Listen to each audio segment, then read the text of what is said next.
Food is really important in Mexican culture. So today I'm going to share with you 21 food-related sayings that we have in Mexico and some other Spanish-speaking countries with you. And stick around until the end because I'm going to tell you where you can download all of these phrases we're going to be going over on this video. So let's get started. Hola amigos, Mike here from Spanish & Go, your resource for learning real-world travel Spanish. And today I am sharing with you phrases or sayings that you are gonna hear a lot when you travel to Mexico, and maybe not only Mexico. Some of these phrases could also be used in some other Spanish-speaking countries around the world. So we're gonna get started with number 1. A falta de pan, tortilla. If there's no bread, let's use tortilla. So you probably already know that in Mexico, we really like tortillas, but bread is also really important in our culture. Most people eat bread or sweet bread every single day with coffee in the morning or at night for dinner. So it basically means that you have to use whatever you have available and that you have to make things work with what you have. So again, the phrase was a falta de pan, tortilla. Número 2. El que nace para tamal, del cielo le caen las hojas. The person who is born to be a tamal would have leaves falling from the sky. That is the translation, more or less. Now, if you've had tamales before, you probably know that they are wrapped in banana leaves or corn husks. So this expression means that whenever you're born with a talent, either good or bad, life presents you with opportunities to use your talent or to even improve your talents. And the phrase again is, el que nace para tamal, del cielo le caen las hojas. Número 3, we have, al que parte y reparte, le toca la mejor parte. The translation of this would be something like, that who cuts and distributes gets the best part. Now, the meaning of this phrase is that when you are doing most of the work, then you are entitled to the biggest rewards. Let's say that you are cutting a cake. In the case of this expression, you're cutting the cake, you're putting it on plates, and you are handing it to the people around you, then you deserve a bigger piece of the cake or the best part of the cake because you are doing all the hard work. And so that is, al que parte y reparte, le toca la mejor parte. Now, some people also say, al que parte y reparte, le toca la mayor parte. And that only means that you get the biggest piece. Número 4, we have, aquí mis chicharrones truenan. Now, the translation for that in English would be something like, here only my pork rinds crack. Now, the meaning of this phrase is that you are the boss or that you are the person in charge. So it means kind of like people should listen to you or do what you say because you are the boss in a situation or in a place. So again, the phrase is, aquí mis chicharrones truenan. Moving on, número 5, we have, dar ATOLE con el dedo. And the translation for this would be something like, to feed someone ATOLE with your finger. ATOLE is a thick, hot drink made with corn. You would use a cup and drink it, or you could also use a spoon if it's too hot and you don't want to burn your lips. It's easier to just grab a spoon and then blow at the atole and then wait for it to cool down and then eat it or drink it with the spoon. But the meaning of this phrase, to feed someone atole with your finger, is to lie to someone. That is dar atole con el dedo. Let's say that you have a friend who's dating someone and you know that this person is cheating on your friend, you can say, le están dando atole con el dedo. Like he's being fed atole with the finger. That is dar atole con el dedo. So it basically means to fool someone or to trick someone, to lie to someone. Next one, número 6, we have del plato a la boca se cae la sopa. And the translation for this is something kind of like from the bowl to the mouth, the soup can fall down. The meaning of this phrase is like you can have a plan or the intention of doing something, but you never know. Even in the most basic situation, something wrong could happen. So how hard could it be to get soup from a bowl and put it in your mouth? But sometimes it falls. Like you don't know when something wrong is gonna happen. So you have to be careful. I think the meaning of this phrase is like, yeah, you have to be careful at all times because you never know when something wrong could happen. And that is, again, del plato a la boca se cae la sopa. Next one, número 7, we have echarle más agua a los frijoles. The translation for this would be to add more water to the beans. This is something we would use when we have just enough food for maybe 1 or 2 people, but then suddenly you have more people joining you and you're like, oh, what are we gonna do? I guess we're just gonna have to echarle más agua a los frijoles. And even if you are not having beans for dinner or for lunch, whatever, it just means that you're gonna have to work with what you have and make it enough for everybody, or make it work for, to feed everybody joining you. So that again is echarle más agua a los frijoles. The next one we have, número 8, is echarle mucha crema a tus tacos. That in English would be something like to put a lot of sour cream on your tacos. And the meaning of this phrase is that you are being exaggerated maybe, or that you are someone very extra.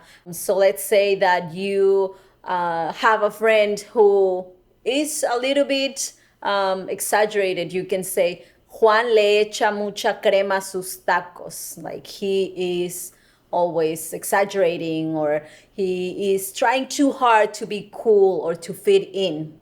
So that is again, echarle mucha crema a tus o a sus tacos. Moving on, número 9, we have hacer de chivo los tamales. In English, that would translate to something kind of like to make the tamales with goat meat. Kind of like that.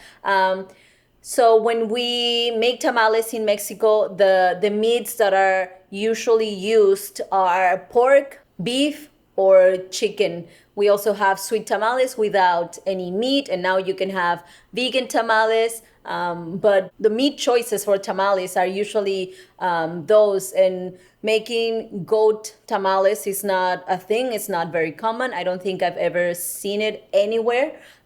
So when you say that le hicieron de chivo los tamales, means that someone lied to a person, but more specifically, someone cheated on a person. So you can say that a friend is very sad because le hicieron de chivo los tamales. So again, that is hacer de chivo los tamales. This phrase can also be used when, let's say that you buy something thinking that is original and then you realize that it's fake. Then someone actually tricked you into thinking that it was original. So te hicieron de chivo los tamales. They lied to you or they tricked you. Next one, número 10, we have hasta lo que no te comes te hace daño. Even the things that you don't eat make you ill. Now, this one is for the people who are always angry or who are usually mad at like everything in the world. Like, oh, the fly is just passing by and they get mad. People who are envious or who are always criticizing, you can say, hasta lo que no te comes te hace daño. Like even the things that have nothing to do with you make you mad or make you ill. So that again is hasta lo que no te comes te hace daño. La siguiente, número 11, we have las penas con pan son buenas.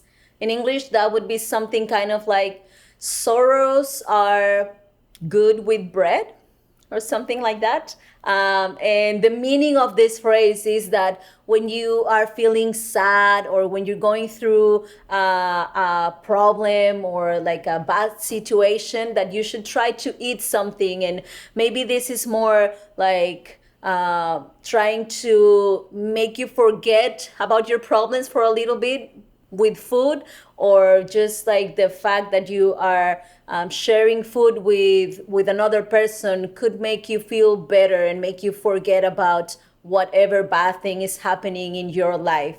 So that again is las penas con pan son buenas.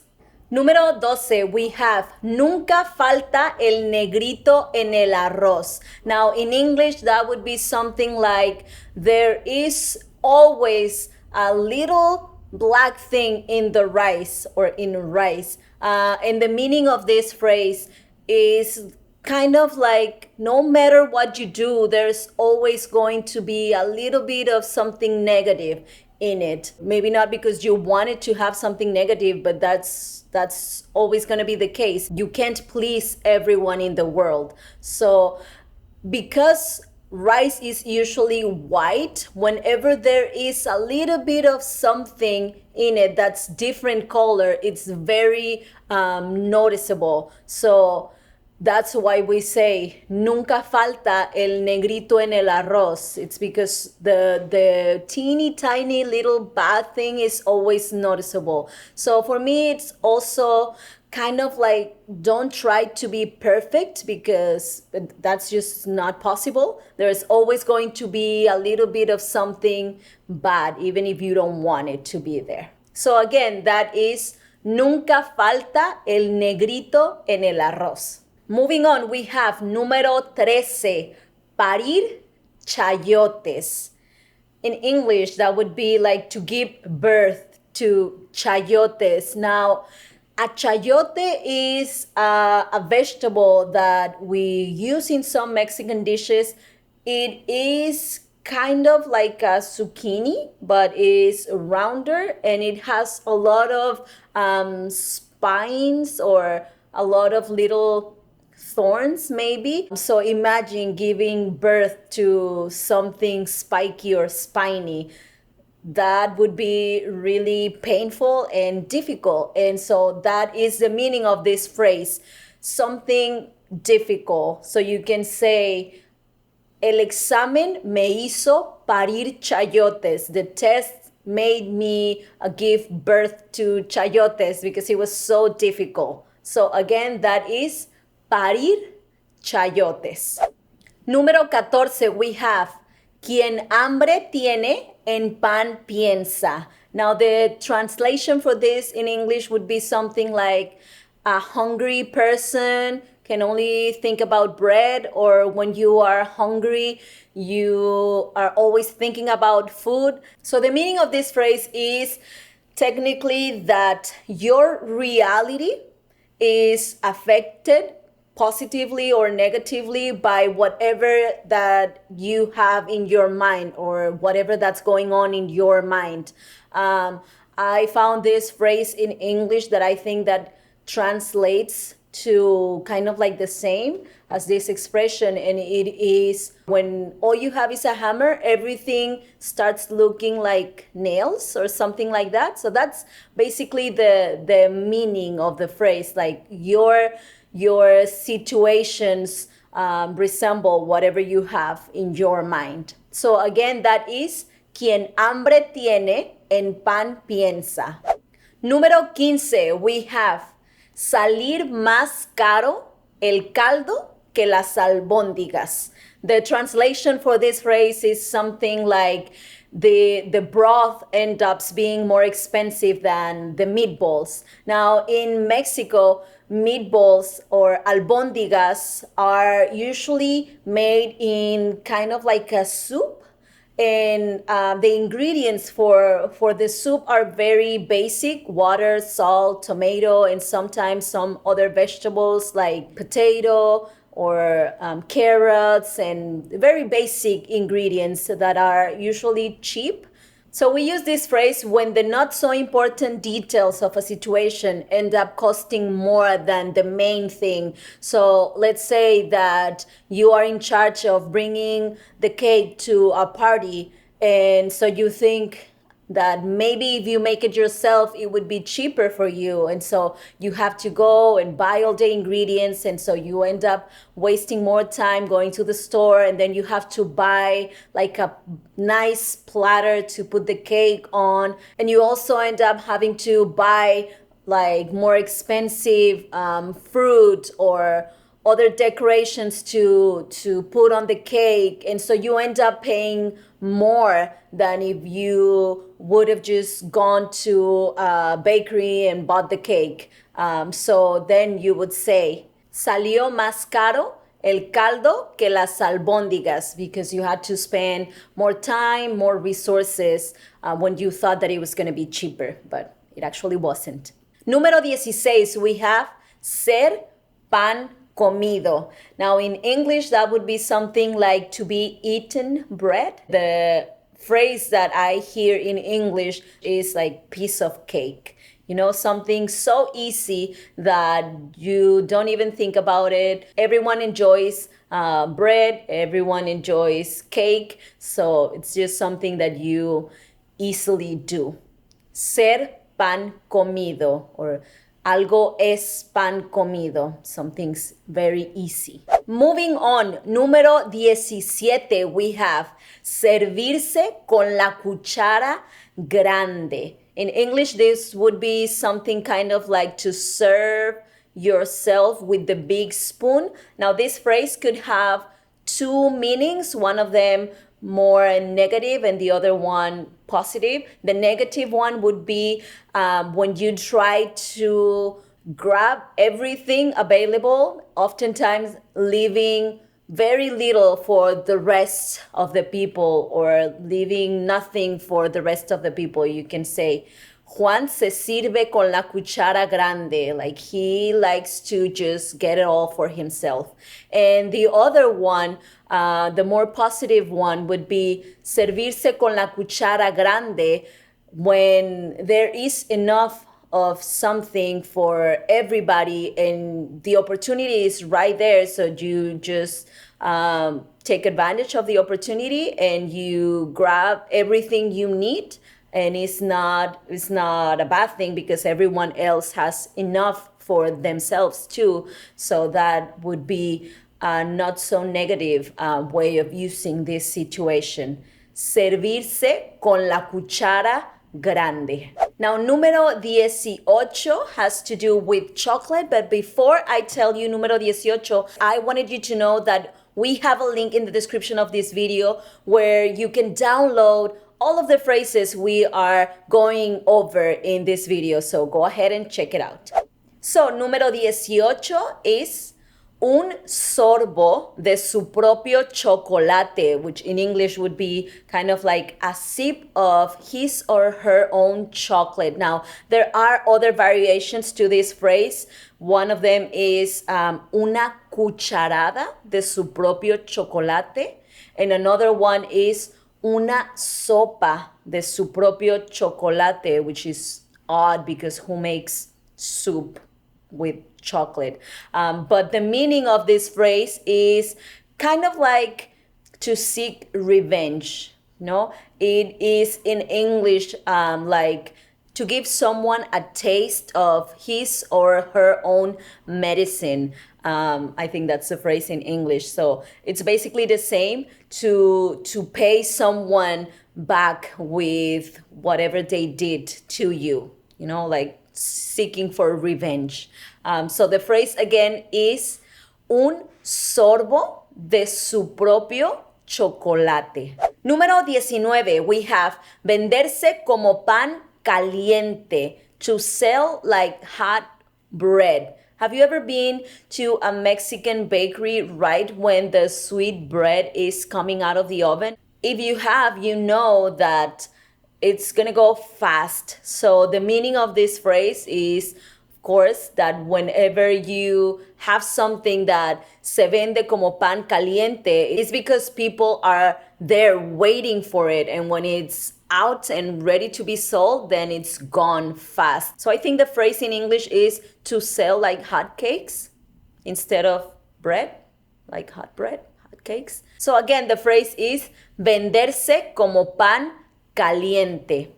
Número 20, we have voltearle la tortilla a alguien. In English, this would be kind of like to turn the tortilla around on someone. But this phrase basically means that someone in the middle of an argument goes from being the victim to being the predator, or from being the predator to being the victim.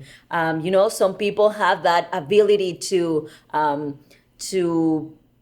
turn things around like unexpectedly. So if they are guilty of something, they make you feel like you are the person who is guilty of whatever thing that you are arguing about. So that is, again, voltearle la tortilla a alguien. And before I tell you the next one, don't forget to like this video if you are enjoying it, and also let me know in the comments if there are any phrases that are similar to these ones in your language, or if you've ever heard or used any of these phrases. Now, the last one, 21, ¿y tu nieve de qué la quieres? And what ice cream flavor do you want? Now, this is a sarcastic way of telling someone that they are simply asking for too much. You know, it's like, oh yeah, you want all of that, and ¿y tu nieve de qué la quieres? Now, I hope you guys enjoyed this video. Don't forget to like and subscribe for more travel and Spanish tips. And remember, el camino es el destino. The journey is the destination. Adios.